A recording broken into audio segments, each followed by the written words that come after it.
oltre al grande disastro di Venezia, apocalittico, per usare un termine che usò il capo della protezione civile Borrelli in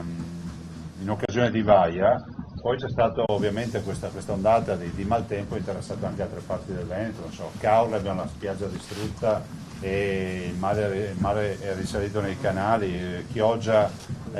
acqua nel centro storico di Chioggia, Pellestrina tutta sotto acqua,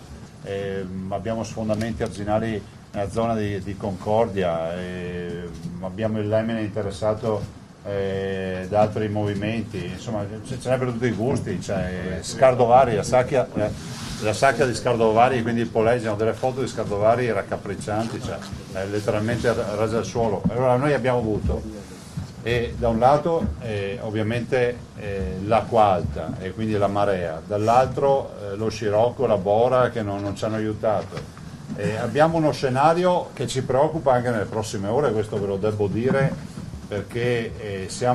voi sapete che non abbiamo aperto lo stato, l'unità di crisi l'avevamo già aperta e noi siamo preoccupati per le precipitazioni nevose. Qualcuno dice vabbè, ma stiamo parlando di allagamenti, la neve cosa c'entra? C'entra moltissimo, perché purtroppo ci aspettiamo almeno altri 120 cm di neve in due tornate, quindi due nevicate.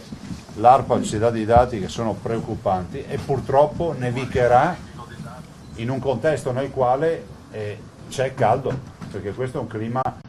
da scirocco e quindi si sta prospettando, io non voglio inquietare nessuno ma ho l'obbligo di dire queste cose, si sta prospettando uno scenario stile 2010. Noi avevamo avuto le nevicate precoci, se vi ricordate, era a fine ottobre 2010, primi novembre 2010, e a un certo punto arrivò lo scirocco, il mare non riceveva più, perché con lo scirocco il mare non riceve, alta marea, la neve si è sciolta e abbiamo avuto quello che è stato 235 comuni alluvionati su 574 di allora, 10.040 famiglie e imprese sotto acqua.